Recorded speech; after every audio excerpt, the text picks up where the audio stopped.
आप सभी को जय श्री कृष्णा, राधे राधे। दोस्तों, पद्मनी एकादशी 27 मई को मनाई जाएगी। हमारे हिंदू धर्म में पद्मनी एकादशी की बड़ी अद्भुत महिमा बताई गई है। यह एकादशी मनुष्य के सभी दुखों को दूर करने वाली, सभी मनोकामनाओं को पूर्ण करने वाली एकादशी का व्रत है। जो भी भक्त नियम पूर्वक इस व्रत का पालन करता है या किसी के घर में लड्डू गोपाल विराजमान है, लड्डू गोपाल की सेवा करता है, उसे धन धान्य ऐश्वर्य के साथ साथ मानसिक शांति से लेकर वैकुंठ तक की प्राप्ति होती है, यानी सब कुछ प्राप्त हो जाता है। परंतु अगर कोई संतानहीन है तो इस एकादशी का जो व्रत है वो संतान प्राप्ति के लिए भी किया जाता है।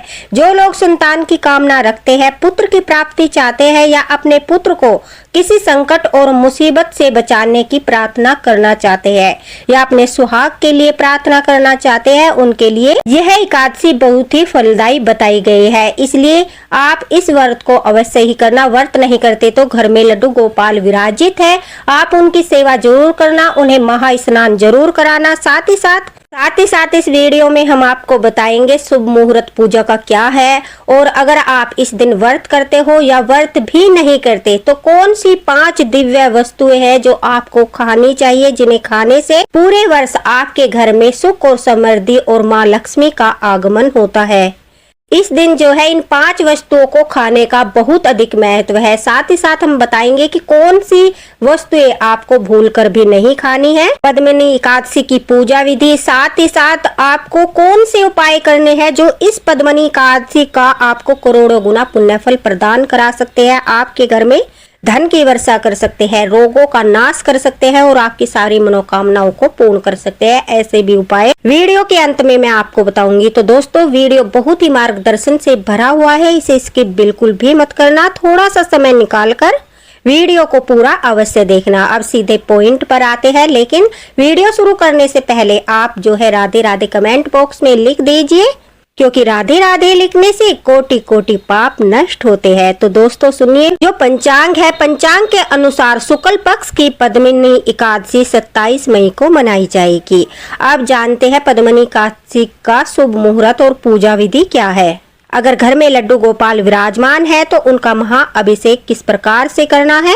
देखिए, ज्येष्ठ मास शुक्ल पक्ष की एकादशी का प्रारंभ जो है 26 मई 5:11 पर होगा और 27 मई को 6:22 पर ही समाप्त होगा, वो भी सुबह के समय।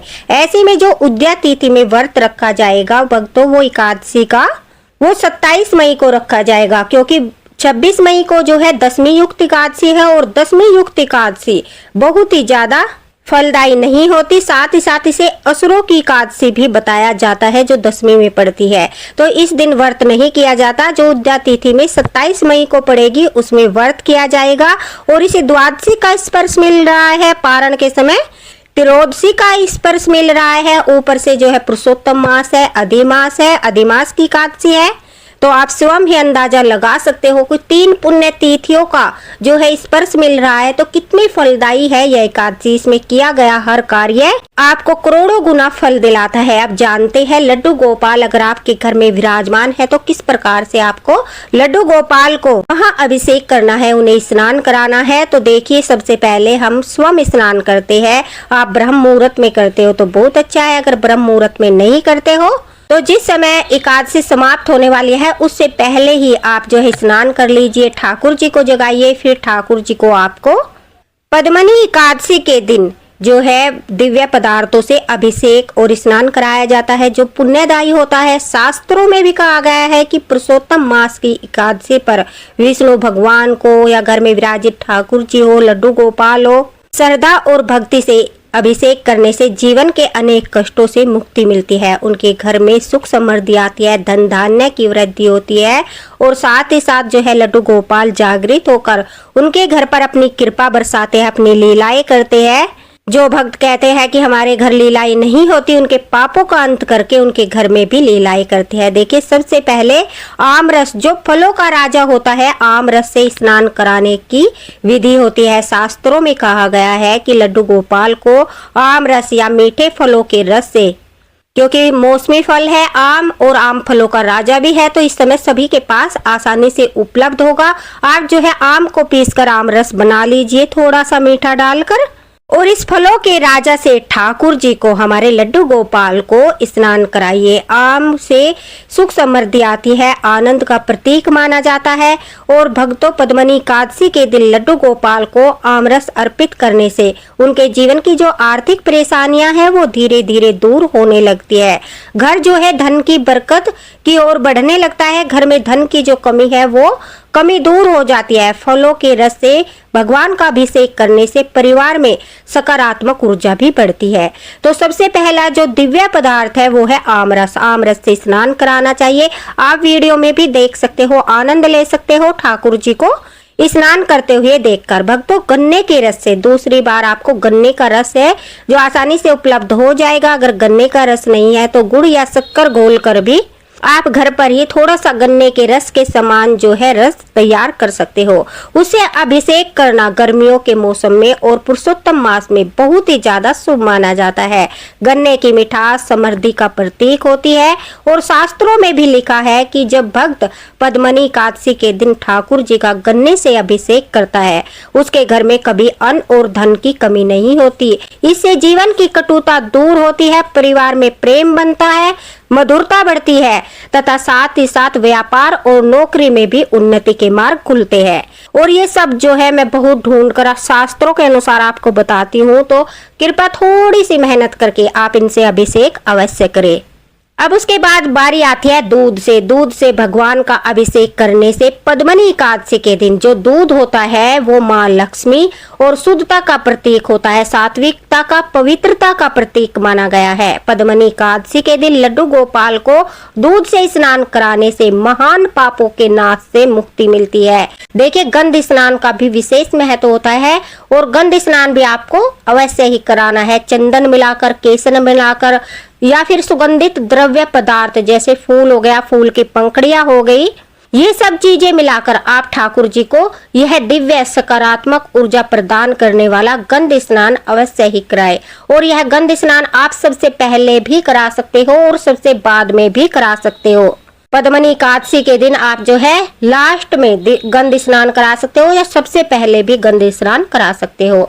उसके बाद देखिए, आपको शुद्ध साफ स्वच्छ जल लेकर उसमें सिर्फ तुलसी दल डालकर, हालांकि तुलसी दल हर बार हमें डालना है, लेकिन लास्ट में ठाकुर जी को साफ स्वच्छ करके हम कपड़े पहनाएंगे। उसके लिए जो सारा पदार्थ है ये पात्र से निकालकर एक दूसरे पात्र में रख लीजिए। इसमें से थोड़ा सा आप जो है घर में छिड़क सकते हो और फिर बाकी का आप विसर्जित कर सकते हो, लेकिन बाद में जो हम स्नान कराते हैं उससे हमें प्रसादी प्राप्त होती है। शुद्ध साफ स्वच्छ जल लेकर उसमें तुलसी दल डालकर ठाकुर जी को स्नान कराए, फिर ठाकुर जी का श्रृंगार करे। उसके बाद चौकी लगाए, चौकी पर विष्णु भगवान का चित्रपट है तो वो रख लीजिए, गणेश जी भगवान के रूप में सुपारी रख लीजिए, लड्डू गोपाल को विराजमान कीजिए। फिर दोस्तों, आपको अपनी कलश स्थापना करनी है, कलश भरकर रखना है, वीडियो में आप देख लीजिए। कलश में आपको सुपारी और लौंग का जोड़ा डालना है, साथ ही साथ तुलसी दल भी आपको डालना है। और दोस्तों, कलश के चारों ओर आप जो है देव पौधे होते हैं उनके पत्ते लगा सकते हो, जैसे कि अशोक, आम और पीपल हो गया, वट वृक्ष हो गया, जो भी पत्ते हो सुंदरता के लिए आप वो लगा सकते हो। मौसमी फल आपको रखना है कलश के ऊपर। उसके बाद देखिए, हम अपना दीपक प्रज्वलित करते हैं और सभी को हम जो है वस्त्र रूप में कलावा समर्पित करते हैं, उन्हें चंदन का तिलक लगाते हैं। साथ ही साथ जो है भक्तों, इस दिन आम के फलों का भोग लगाने का विशेष महत्व होता है। हालांकि केले का भोग भी लगाया जाता है, लेकिन आम रस फलों का राजा है आम, इसलिए इस दिन आम सेवा ठाकुर जी को दी जाती है। पुरुषोत्तम मास है तो आम के फलों का भोग, आम रस का भोग, मैंगो शेक बनाते हैं उसका भोग, आम से कोई भी रेसिपी बनाकर जैसे मिठाई वगैरह ठाकुर जी को जो है आम की सेवा प्रदान कीजिए। आरती कर लीजिए। आरती के बाद जो है हम अपनी कथा करेंगे, अपने नाम जाप करेंगे। व्रत का संकल्प आपको शुरू में ही लेना है, हाथों में जल लेकर, लौंग का जोड़ा या पुष्प हो आपके पास वो लेकर।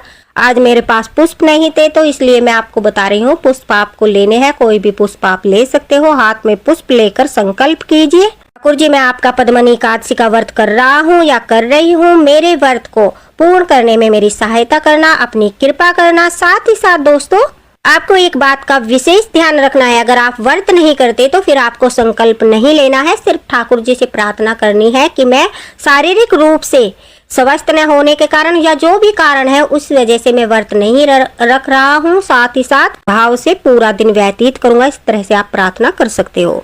एकादशी की व्रत कथा करने के बाद आप गीता की अध्याय कर सकते हो। जितनी आप पूजा पाठ करते हो उतनी पूजा पाठ कर लीजिए। ठाकुर जी को पंचामृत का भोग, आम का भोग, साथ ही साथ जिसमें अन्न न हो ऐसे मिठाइयों का भोग, गन्ने के रस का भोग, मक्खन मिश्री का भोग, ये सब भोग लगाए जाते हैं। ये 56 भोग के बराबर होते हैं, उनके प्रिय भोग होते हैं। सारे भोग आपके पास नहीं है तो आप जो है केवल इनमें से कोई एक भोग लगा दीजिए। आम का भोग अवश्य लगा दीजिए। साथ ही साथ शास्त्रों में जिस यज्ञ और हवन में तुलसी की लकड़ी की आहुति दी जाती है वहाँ स्वयं भगवान विष्णु और माता लक्ष्मी का सूक्ष्म रूप में आगमन होता है, उनकी शक्ति का आगमन होता है।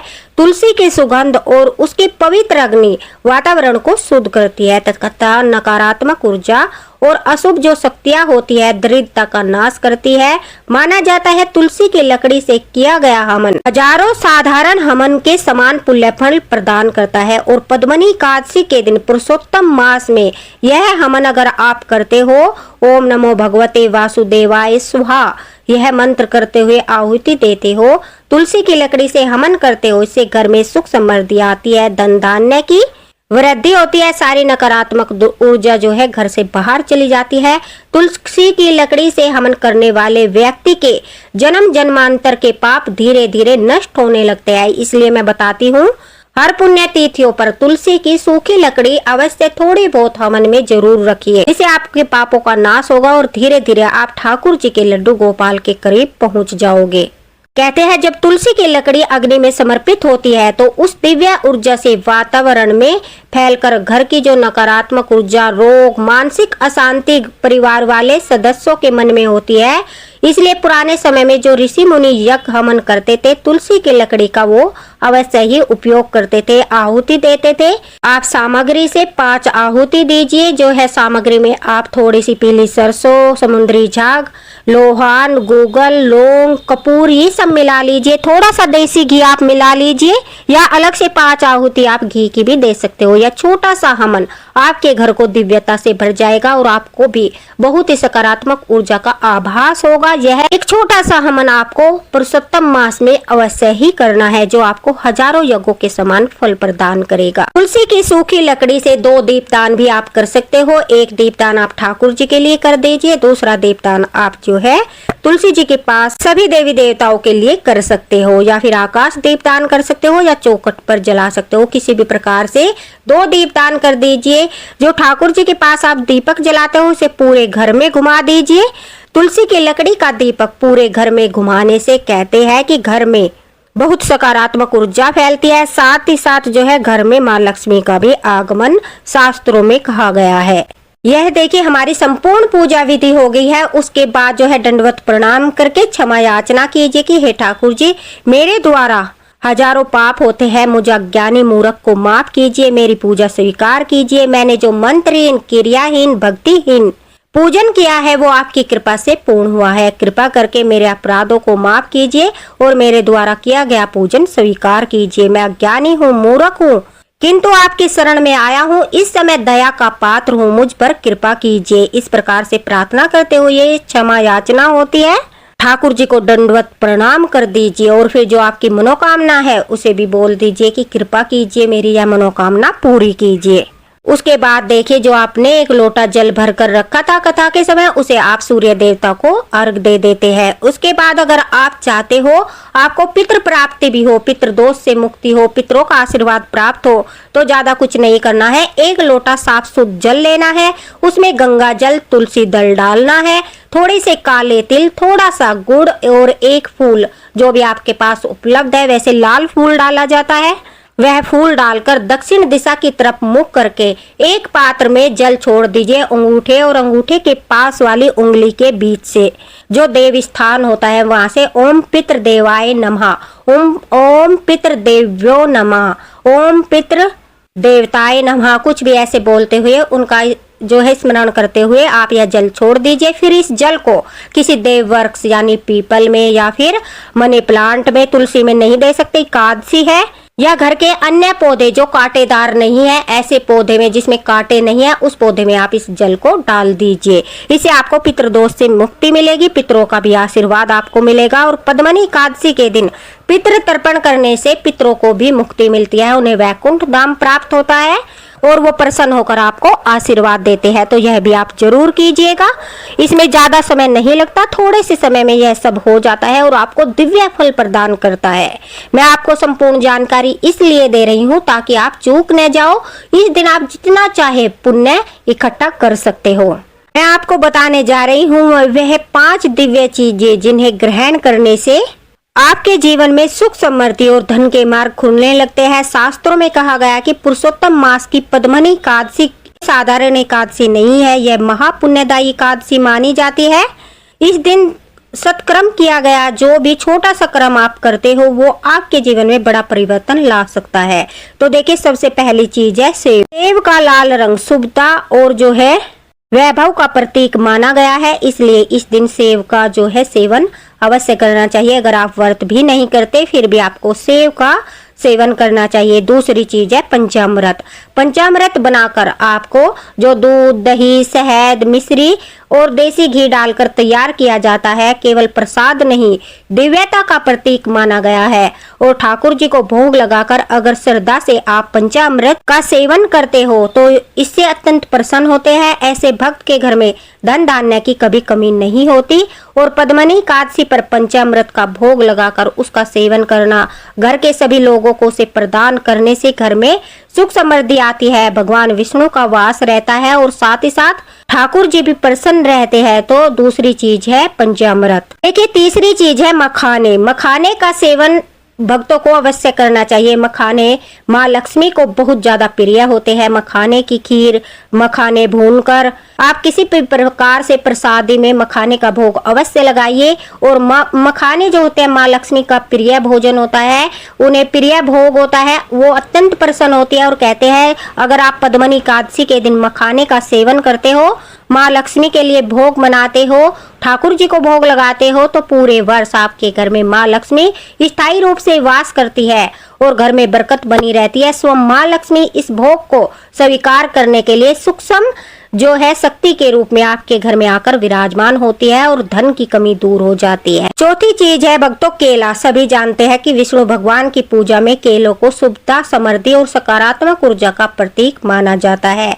पद्मनी एकादशी के दिन जो है ठाकुर जी को केले का भोग अर्पित करने से, स्वयं सेवन करने से घर में सौभाग्य का आगमन होता है, रुके हुए कार्य बनने लगते हैं। तो ठाकुर जी को इसका भोग लगाकर जो है केले का भोग लगाकर आप स्वयं भी केले का प्रसाद अवश्य ही सेवन करें। पांचवी चीज जो है भक्तों वह चमत्कारी चीज है सीताफल।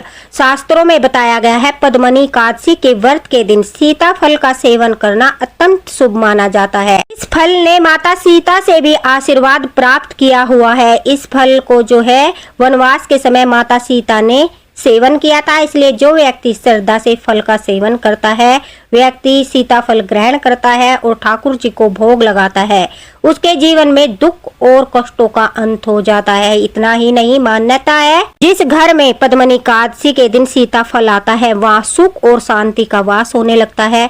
माता सीता ऐसे घर पर अपनी कृपा बनाए रखती है। लेकिन याद रखिए, जिस तरह कुछ चीजें सेवन करने की शुभता की मानी जाती है, कुछ चीजें ऐसी भी होती है जिनका हमें सेवन नहीं करना चाहिए, जिससे हमारे घर में दरिद्रता आ सकती है, कष्ट हो सकते हैं, गरीबी कंगाली आ सकती है, बीमारी आ सकती है। तो ऐसी कौन सी चीजें हैं वह भी हम जान लेते हैं। इस दिन नहीं खानी चाहिए। देखिए, बैंगन का उपयोग जो है, बैंगन की सब्जी का उपयोग बिल्कुल भी पद्मनी एकादशी के दिन घर में नहीं होना चाहिए, न ही बाजार से खरीद कर लाने चाहिए। बैंगन से नकारात्मक ऊर्जा बढ़ती है, जीवन में परेशानियां आती है। मांसाहार, मांस, मछली, अंडा, मुर्गी, ये सब तो आप जानते ही हो भोजन पद्मनी एकादशी के दिन घर में किसी को नहीं करना चाहिए। तामसिक गुणों को बढ़ाता है तथा अपवित्र भोजन माना जाता है। इससे हमारे पाप बढ़ने लगते हैं और ऐसे घर में धीरे धीरे कलह, बीमारी, आर्थिक संकट आने लगते हैं। इस दिन केवल सात्विक भोजन ही ग्रहण करना चाहिए अगर आप व्रत नहीं करते हो। देखिए, बहुत से लोग होते हैं जो इस दौरान रासायनिक पदार्थों और मिलावटी चीजों से दूर रहने को भी कहा गया है। पदार्थ व्रत की पवित्रता को नष्ट करते हैं, इसलिए डिब्बाबंद जो पदार्थ होते हैं उन्हें आप ग्रहण मत कीजिए। शुद्ध फलों का रस ही आप ग्रहण कीजिए। अधिक ज्यादा मिठाई, शक्कर जो है आप पद्मनी एकादशी के दिन सेवन नहीं करना चाहिए। शास्त्रों में कहा गया है जो ज्यादा मीठा होता है वो शरीर में आलस्य और तामसिक प्रवृत्ति बढ़ाता है। इससे जो मन है वो भटकता है और पूजा में ध्यान नहीं लगता, हमारी पूजा अधूरी रह जाती है और घर में नकारात्मक ऊर्जा भी बढ़ने लगती है। ज्यादा मीठे का सेवन नहीं करना चाहिए। फल का भोग भी इस दिन न ठाकुर जी को लगाना चाहिए और न स्वयं ग्रहण करना चाहिए। इससे मानसिक अशांति बढ़ती है, नकारात्मक ऊर्जा का संचय होता है। इसलिए इन नियमों का पालन करता है, उनके ऊपर कृपा होने से कोई नहीं रोक सकता। देखिए, दान पुण्य आप अपनी सामर्थ्य के अनुसार कर सकते हो। दान पुण्य करने की सामर्थ्य नहीं है तो आप जीव जंतु की सेवा, गाय माता की सेवा, ये सब करके भी आप दान का पुण्य फल प्राप्त कर सकते हो। जैसे कि गर्मी बहुत है, पक्षियों के लिए दाना पानी की व्यवस्था कर दीजिए, गाय माता को ठंडा जल पिला दीजिए। इस प्रकार से यह संपूर्ण विधि थी। अगर आपको वीडियो अच्छा लगा हो तो दोस्तों ज्यादा से ज्यादा शेयर कर देना, पसंद आया हो तो लाइक जरूर करना। कहते हैं पद्मनी एकादशी का विधि पूर्वक व्रत करने से और ये सब कार्य करने से आपको करोड़ों गुना फल प्राप्त होता है। और यह अधिमास की एकादशी है, पुरुषोत्तम मास की एकादशी है। अगर वीडियो अच्छा लगा हो तो इसे ज्यादा से ज्यादा शेयर कर दो ताकि सभी लड्डू गोपाल भक्तों तक वीडियो पहुंचे।